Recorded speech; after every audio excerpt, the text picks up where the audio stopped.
Arabia సముద్ర జలాల్లో 500 కిలోల డ్రగ్స్ స్వాధీనం. భారత శ్రీలంక నౌకాదళాలు సంయుక్తంగా నిర్వహించిన ఆపరేషన్లో పట్టుబడిన డ్రగ్స్.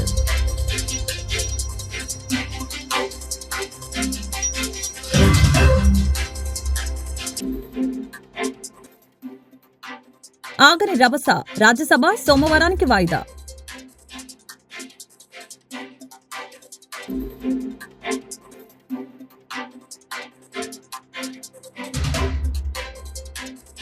అనంతపురంలో రేపు సీఎం చంద్రబాబు పర్యటన.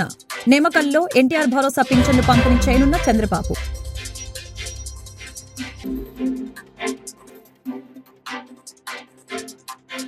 కాకినాడ పోర్టును తనిఖీ చేసిన డిప్యూటీ సీఎం పవన్ కళ్యాణ్. నేను తనిఖీకి వచ్చే సమయంలో ఎస్పీ సెలవుపై వెళ్లడం అనుమానం కలిగిస్తుందన్న పవన్ కళ్యాణ్. ఏపీ ముఖ్యమంత్రి చంద్రబాబు అనంతపురం జిల్లా పర్యటన ఖరారైంది. ఆయన రేపు ఆ జిల్లాలో పర్యటించనున్నారు. అనంతరం పర్యటనలో భాగంగా చంద్రబాబు శనివారం ఎన్టీఆర్ భరోసా పింఛన్ల పంపిణీ చేయడంతో పాటు నేమకల్లు గ్రామంలో గ్రామస్తులతో సమావేశమై అర్జీలు స్వీకరించనున్నారు. చంద్రబాబు పర్యటనకు సంబంధించి షెడ్యూల్ ని సీఎంఓ ఖరారు చేసింది. చంద్రబాబు పర్యటన నేపథ్యంలో పోలీసులు కట్టుదిట్టమైన భద్రతా ఏర్పాట్లు చేస్తున్నారు. కాకినాడ పోర్టుని డిప్యూటీ సీఎం పవన్ కళ్యాణ్ తనిఖీ చేశారు. నేను తనిఖీకి వచ్చే సమయంలో ఎస్పీ సెలవుపై వెళ్లడం అనుమానం కలిగిస్తుందని పవన్ కళ్యాణ్ తెలిపారు. ఎన్నికల సమయంలో తాము చెప్పిందే ఇప్పుడు నిజమేందని వెల్లడించారు. కేసులు పెట్టినా అధికారులు నామమాత్రపు చర్యలు తీసుకుంటున్నారని అసంతృప్తి వ్యక్తం చేశారు. డిప్యూటీ సీఎం పవన్ కళ్యాణ్ నేడు కాకినాడ పోర్టుని తనిఖీ చేశారు. ఇక్కడి నుంచి బియ్యం అక్రమ రవాణా జరుగుతుందని ఎప్పటి నుంచో పవన్ ఆరోపిస్తున్నారు. ఇవాళ ఆయన పోర్టుకి వచ్చి స్వయంగా తనిఖీ చేస్తారు. ఈ సందర్భంగా ఆసక్తికర వ్యాఖ్యలు చేశారు. తాను కాకినాడ పోర్టు పరిశీలనకి వచ్చే సమయంలోనే జిల్లా ఎస్పీలు సెలవుపై వెళ్లడం అనుమానాలకి తావిస్తుందని తెలిపారు. ఎంతో కీలకమైన తనిఖీ సందర్భంగా ఎస్పీ ఎందుకు ఇక్కడికి రాలేదని పవన్ కళ్యాణ్ ప్రశ్నించారు. రాష్ట్ర ఆహారం పౌర సరఫరాల శాఖ మంత్రి నాదెండ్ల మనోహర్తో కలిసిన పవన్ కళ్యాణ్ అక్కడ అక్రమ బియ్యాన్ని తరలిస్తున్న భారీ నౌకను పరిశీలించారు. అనంతరం ఆయన మాట్లాడారు. కాకినాడ పోర్టు నుంచి బియ్యం అక్రమ రవాణా జరుగుతున్న విషయాన్ని తాము ఎన్నికల ప్రచారం సమయంలోనే చెప్పామని, తాము చెప్పినట్లుగా ఇక్కడ బియ్యం అక్రమ రవాణా జరుగుతుందన్న విషయం ఇవాల్టి పరిశీలనలో నిజమని తేలిందని పవన్ తెలిపారు. Kakinada port free for all అన్నట్లుగా తయారైందని, ఇక్కడి నుంచి యథేచ్ఛగా అక్రమ రవాణా చేస్తున్నారని వివరించారు. మంత్రి నాదెండ్ల మనోహర్ బియ్యం అక్రమ రవాణాను పట్టుకొని కేసులు పెట్టినా సరే పోలీసులు, రెవెన్యూ, పౌర సరఫరాల శాఖ అధికారులు నామమాత్రంగా చర్యలు తీసుకుంటున్నారని పవన్ కళ్యాణ్ తీవ్ర అసంతృప్తి వ్యక్తం చేశారు. We are the most vulnerable state, you know that? Do you know about Gajani, Pakistan submarine? Why it landed in Vizag? Pakistan could come from there.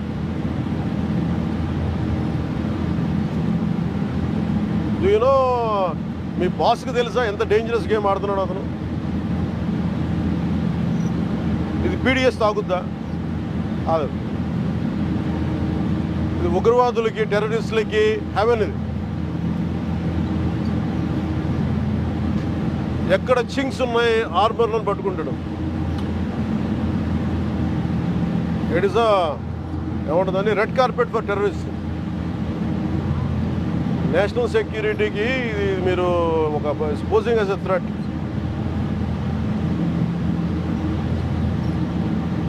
నిన్న ఆఫీస్లో కూడా వస్తానంటే లేదు సార్ 10,000 మంది జీవితాలు పోతాయి సార్. ఏంటి 10,000 మంది జీవితాలు పోయాయి?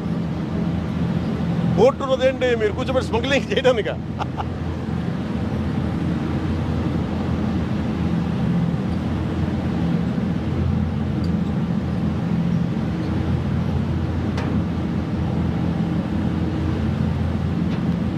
Seize the ship.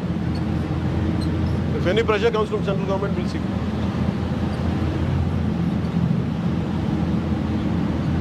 We'll write a note to Home Ministry. Send a note to DGP garu.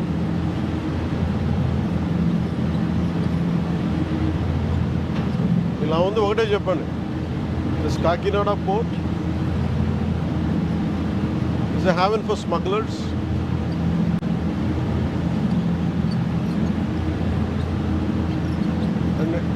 And the state of Andhra Pradesh is a major supply for ganja. Export and import of drugs is rampant here. And these kind of ports are quite a haven for them.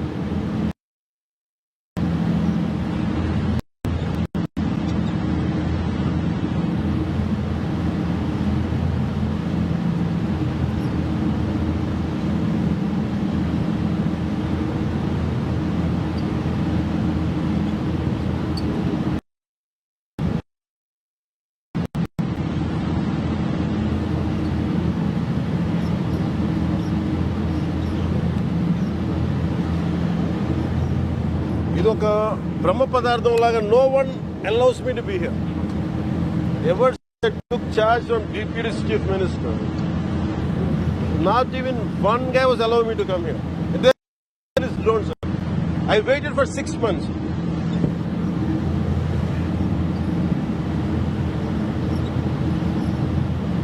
ఒక తప్పు mere public distribution system నుంచి రైస్ది కాదు ఇది. You are getting used to smugglers.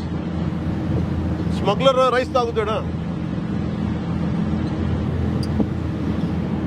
How many lives had been lost in Mumbai attacks?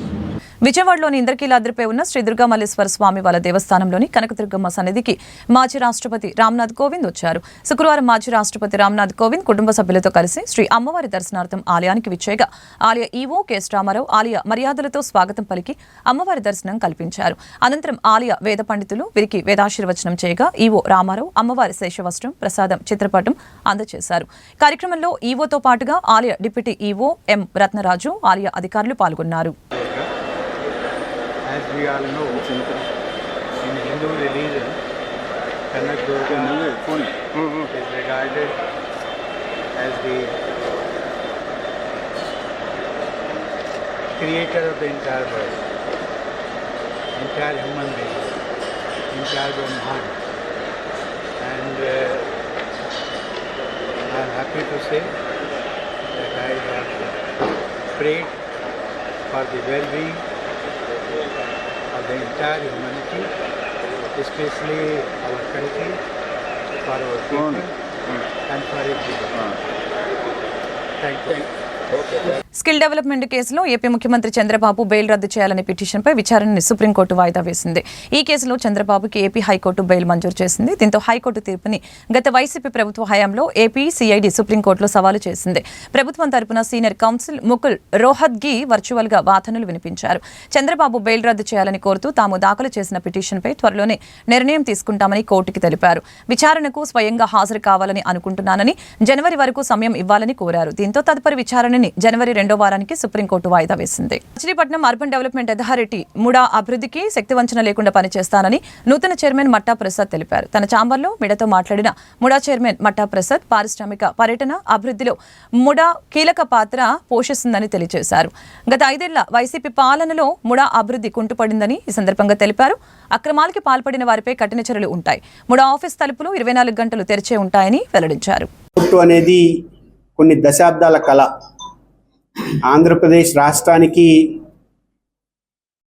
Amaravati ఎలా అయితే రాజధాని కీలకమైన ప్రాంతమో, రాజధానికి ఆనుకుగా ఉన్న అందుబాటులో 70 కిలోమీటర్ల దూరంలో ఉన్న ఒక ప్రాంతం, ఒక పోర్టు, అత్యంత కీలకమైన పోర్టు కాబోతుంది. ఈ పోర్టు నిర్మాణం 2014-19 మధ్యలో అప్పటి ఎన్డీఏ ప్రభుత్వం ఎంత పరుగులు పెట్టించిందో అంతకు 10 రెట్లు ఎక్కువగా 19-24 మధ్యలో కుంటుపడిపోయింది. దీనికి అనేక కారణాలు ఉన్నాయి. రాజకీయాలు మాట్లాడడం నేను ఇష్టపడట్లేదు. కానీ ఏదైతే అభివృద్ధి లక్ష్యం చంద్రబాబు నాయుడు గారు ఆ రోజు నిర్దేశించారో దానికి అనుగుణంగా ఈ ప్రాంతాన్ని పారిశ్రామికంగా కానీ, టూరిజం సెక్టర్లో కానీ అనేక విషయాల్లో అభివృద్ధి చేయడానికి ఈ బాధ్యత నాకు ఇచ్చారని నేను భావిస్తూ, వారి ఆలోచనలకు అనుగుణంగానే, వారి దిశానిర్దేశాన్ని తీసుకుని స్థానిక శాసనసభ్యులు, మంత్రులు అందరి మద్దతుతోనే ఈ ప్రాంత అభివృద్ధికి పూర్తి స్థాయి ప్రయత్నం చేస్తాను. ముడా పరిధిలో ఉన్న 4 నియోజకవర్గాలు, గుడివాడ నియోజకవర్గంతో కలిపి ఈ ప్రాంతంలో అనేక కార్యక్రమాలు చేసే అవకాశం ఉన్న గడిచిన ప్రభుత్వంలో అలాంటి ఆలోచన ఎక్కడా జరగలేదు. ముడా అంటే కేవలం మచిలీపట్నం చుట్టుపక్కల మాత్రమే రెస్ట్రిక్ట్ అయినట్టుగా మిగిలిన మండలాలు కానీ, గ్రామాలు కానీ, నియోజకవర్గాలు కానీ ఎక్కడా దృష్టిలోకి రాని పరిస్థితుల్లో ఖచ్చితంగా రాబోయే నా పదవీ కాలంలో ఈ నియోజకవర్గాలకి కూడా ప్రాధాన్యత ఇచ్చేలాగా, ఆ నియోజకవర్గాలకి కూడా ముడా పరిధిని, అభివృద్ధి పరిధిని విస్తరించేలాగా పనిచేస్తాం. అధికారులు కొన్ని విషయాలు నాతో మాట్లాడారు. ఇంకా రేపటి నుంచి డీటెయిల్గా అన్ని విషయాలు చర్చించుకుంటాం. ముడా పరిధిలో ఉన్న భూములు అయ్యుండొచ్చు, ముడా పరిధిలో ఉన్న ఆస్తులు అయ్యుండొచ్చు, అప్పులు అయ్యుండొచ్చు. ఇందులో జరిగే ప్రతి విషయానికి జవాబుదారీగా ఉంటాం, ప్రజలకి సమాధానం చెప్పే స్థితిలో ఉండేలాంటి నిర్ణయాలు తీసుకుంటాము. అనేక విషయాల్లో ముడా ఆస్తులని కాపాడాల్సిన బాధ్యతలు తీసుకుంటున్న చైర్మన్గా ఇప్పుడు నా పైన ఉంది. అధికారులతో చర్చించి ముడా పరిధిలో జరిగే అక్రమాలు కానీ లేదా ముడా పరిధిలో జరిగే ఇల్లీగల్ విషయాలు కానీ, అది అక్రమ లేఅవుట్లు అయి ఉండొచ్చు, అక్రమ మట్టి తోలకం అయి ఉండొచ్చు, అనేక విషయాలు ప్రజలందరికీ తెలిసిన విషయాలే. గడిచిన ప్రభుత్వంలో అరాచకాలు జరిగాయి. వీటన్నిటి మీద అధికారులు ఖచ్చితంగా బలమైన చర్యలు తీసుకుంటారు. ముడా తన పరిధిని అభివృద్ధి పదంలో విస్తరిస్తూనే అక్రమాలకి పూర్తి స్థాయిలో చెక్ పెడుతుంది. ముడా ఆఫీస్ తలుపులు ప్రజలకు 24 గంటలు తెరిచి ఉండేలాగా, ఒక అప్లికేషన్ ఎవరైనా ఒక ప్లాన్కి పెడితే అది కొన్ని గంటల్లోనే సాల్వ్ అయ్యేలాగా, కొన్ని గంటల్లో వాళ్ళకి అప్రూవల్ వచ్చి వాళ్ళు ఇది ఒక ప్రభుత్వ ఆఫీసు, ఇక్కడికి వస్తే మేము బాధపడతామనే ఆలోచన కాకుండా ఇక్కడికి మేము వెళ్తే మాతో పని పూర్తి చేయిస్తారు, దగ్గర ఉండి చేపట్టుకుని పని పూర్తి చేస్తారనేలాగా ప్రజలకు ఒక బెటర్ సర్వీస్ ఇస్తూనే చంద్రబాబు నాయుడు గారు ఏదైతే విజన్ చూశారో ఆ విజన్కి అనుగుణంగా మచిలీపట్నం ప్రాంతాన్ని మొత్తాన్ని గతం ఎప్పుడూ చూడని విధంగా అభివృద్ధి చేసేలా పూర్తి ప్రయత్నం చేస్తాము.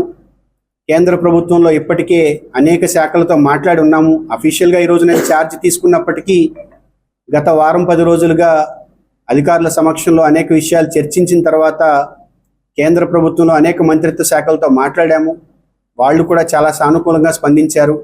స్థానిక శాసనసభ్యులు, జిల్లా కలెక్టర్ గారు, జేసీ వైస్ చైర్మన్ గీతాంజలి శర్మ గారు వీళ్ళందరి సహకారంతో ఖచ్చితంగా అన్ని విషయాల్ని కూలంకషంగా చర్చించి కేంద్రం నుంచి ఎక్కువ నిధులు తీసుకొచ్చి ఈ ప్రాంతాన్ని అభివృద్ధి చేసేలా ముడా పనిచేస్తుంది అని తెలియజేసుకుంటూ, మరొక్కసారి నిన్న పదవి బాధ్యతల స్వీకరణ కార్యక్రమానికి వచ్చిన ప్రతి ఒక్కరికి, ఈరోజు ఈ కార్యక్రమానికి అటెండ్ అయిన ప్రతి ఒక్కరికి ధన్యవాదాలు తెలుపుకుంటూ, గడిచిన 5 ఏళ్లలో గుంటూరులో ఏమాత్రం అభివృద్ధి జరగలేదని తూర్పు ఎమ్మెల్యే మహమ్మద్ నజీర్ అహ్మద్ పేర్కొన్నారు. ప్రగతి నగర్, బాలాజీనగర్ లో 50 లక్షల వ్యయంతో నిర్మించనున్న సీసీ రోడ్లు, డ్రైన్లకి శంకుస్థాపన కార్యక్రమంలో జరిగింది. ఎమ్మెల్యే నజీర్ ముఖ్య అతిథిగా హాజరై భూమి పూజ చేశారు. తూర్పులో విడతల వారీగా అభివృద్ధి పనులు పూర్తి చేశామని సందర్భంగా ఎమ్మెల్యే తెలియజేశారు. అభివృద్ధి పనులు సకాలంలో పూర్తి చేసి ప్రజలకి మౌలిక సదుపాయాలు కల్పిస్తామని ఆయన వెల్లడించారు.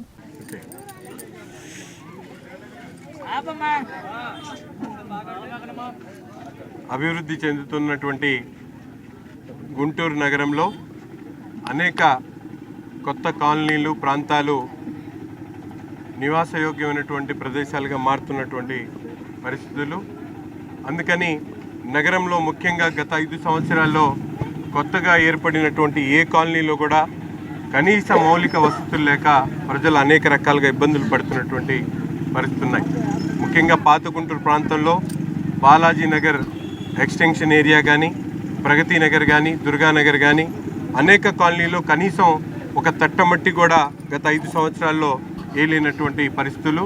ఈరోజు కూటమి ప్రభుత్వం ఏర్పడ్డ తర్వాత దాదాపు నగరంలో ఉన్నటువంటి శివారు ప్రాంతాలన్నింటిలో కూడా ముఖ్యంగా పేద వర్గాలు నివసించేటువంటి ప్రాంతాల్లో మౌలిక వసతులు కల్పించాలనే ధ్యేయంతో ముఖ్యంగా ప్రగతి నగర్ ప్రాంతం 15 సంవత్సరాల నుంచి రోడ్లు లేక, మంచినీళ్లు రాక ప్రజలు ఇబ్బందులు పడుతున్నటువంటి పరిస్థితులను గమనించి ఈ ప్రభుత్వం ఏర్పడిన తర్వాత వెంటనే ఇక్కడ ఉన్నటువంటి 18 లైన్లు కూడా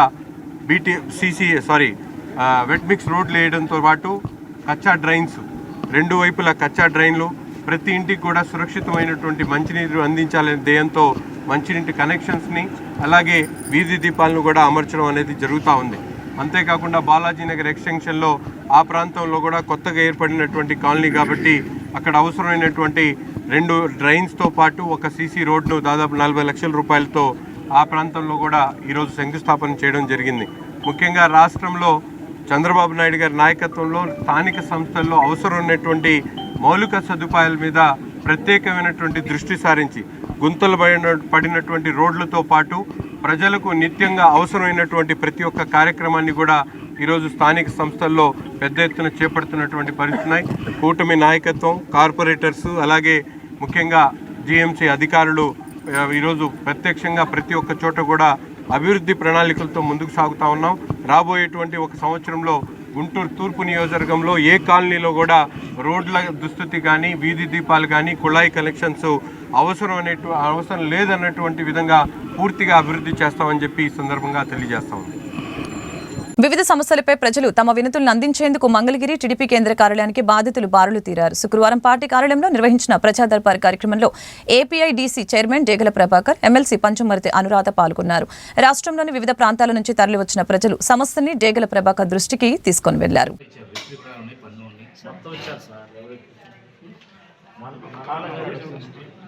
ఆస్తి సార్ నేను రిజిస్టర్ చేసుకున్నాం. మా ఒట్టి పన్ను ఇచ్చి ఆన్లైన్ పేరు ఎక్కేట్లా 2 సంవత్సరానికి కూడా ఇప్పుడు ఏమన్నా ఇంటి పన్ను వేరే వాళ్ళు అమ్ముడి పోయి వేరే వాడి పేరు ఎక్కి ప్రయత్నిస్తున్నారు.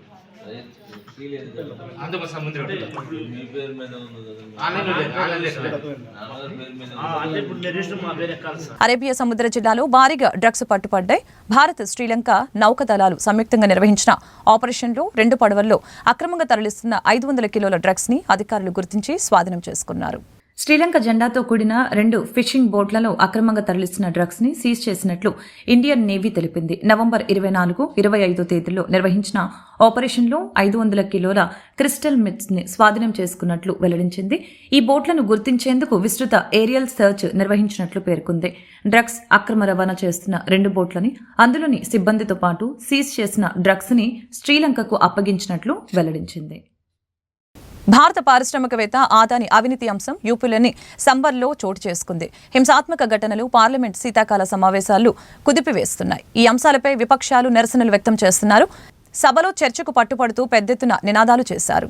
దీంతో పార్లమెంట్ ఉభయ సభల్లో గందరగోళ పరిస్థితులు నెలకొన్నాయి. గత 3 రోజులుగా ఎక్కువ దిగువ సభల్లో వాయిదాల పర్వం కొనసాగుతోంది. 4వ రోజైన శుక్రవారం కూడా ఇదే పరిస్థితి నెలకొంది. లోక్సభ మధ్యాహ్నం 12 గంటల వరకు వాయిదా పడగా రాజ్యసభ ఏకంగా సోమవారానికి వాయిదా పడింది. ఉదయం 11 గంటలకి ఉభయ సభలు ప్రారంభమయ్యాయి. సమావేశాలు మొదలవగానే ఎగువ సభలో ప్రతిపక్ష ఎంపీల నిరంతర నినాదాలతో సభ కార్యకలాపాలకి తీవ్ర అంతరాయం ఏర్పడింది. దీంతో చైర్మన్ జగదీప్ ధన్కర్ సభ్యుల తీరుపై అసహనం వ్యక్తం చేశారు. ఈ క్రమంలో సభని ఉద్దేశించి డిసెంబర్ 2వ తేదీకి వాయిదా వేశారు. సోమవారం 11 గంటలకి తిరిగి సమావేశం కానున్నట్లు ప్రకటించారు. అటు లోక్సభలోనూ ఇదే పరిస్థితి. ఆదాని వ్యవహారంపై చర్చకు విపక్షాలు పట్టుతో గందరగోళం తలెత్తింది. దీంతో స్పీకర్ ఓం బిర్లా సభని మధ్యాహ్నం 12 గంటల వరకు వాయిదా వేశారు. Shrimati Rajani Ashok Rao Patil, Shrimati Jebi Mather Hisham, doctor Syed Naseer Hussain and Shri Akhilesh Prasad Singh have demanded discussion on the allegation of corruption and wrongdoings against Adani Group. The notices of Shri Ramjilal Suman, Dr. John Brittas, Shri A. Rahim and Dr. V. Sivadasan have demanded discussion over recent violence and law and order situation in Sambal, Uttar Pradesh. The notices of nothing is going on record. Nothing is going on record except what I said. The notices of Shri Tiruchi Shiva, Shri Santosh Kumar P have demanded discussion over law and order situation in the state of Manipur. Shri Sanjay Singh has demanded discussion over increase in crimes in Delhi and Shri, nothing going on record, nothing, take it. Shri Raghav Chadha has sought discussion over the, nothing going on record, sir. You are a senior member. Sanjay ji has sought discussion over atrocities on Hindus in Bangladesh and arrest of ISKCON priest. Honorable members,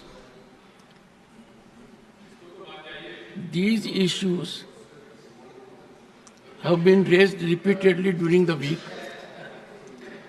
with the result that we have already lost 3 days working. The days that should have been committed by us for public cause.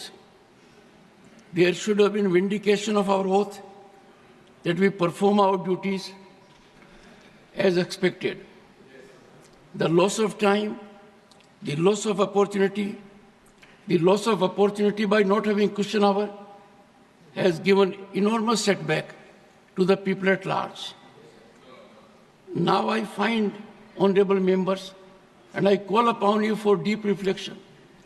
Rule 267 is being weaponized as a mechanism of disruption and disruption from our normal working.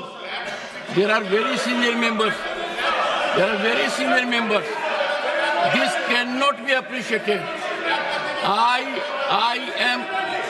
I express my deep anguish. Nothing going on record. My absolute pain. We are creating a very bad precedent. We are dishonoring the people of this country.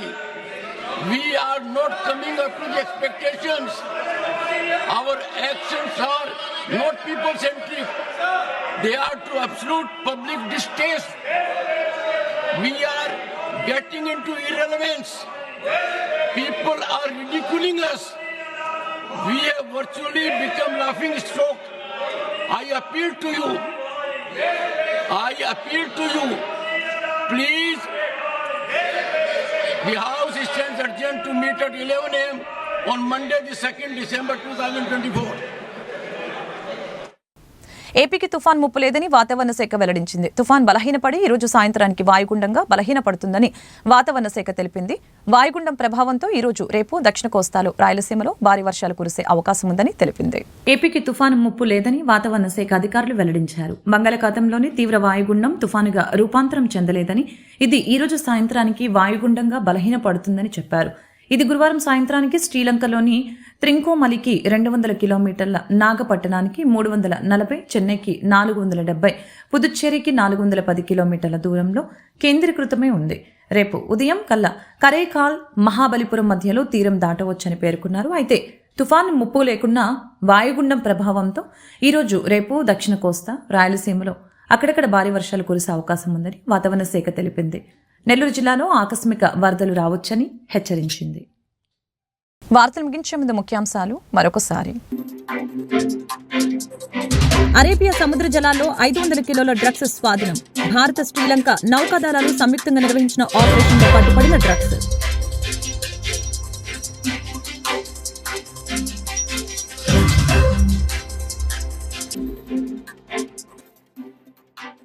ఆగని రభస, రాజ్యసభ సోమవారానికి వాయిదా.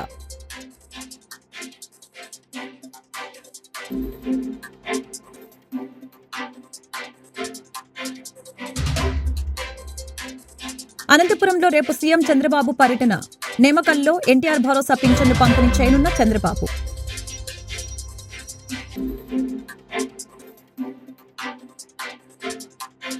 కాకినాడ పోర్టును తనిఖీ చేసిన deputy CM Pawan Kalyan.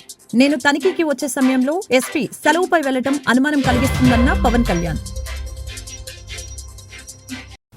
ఈ వార్తలు ఇంతటితో సమాప్తం. మరొక బులెటిన్లో మళ్ళీ కలుద్దాం. నమస్కారం.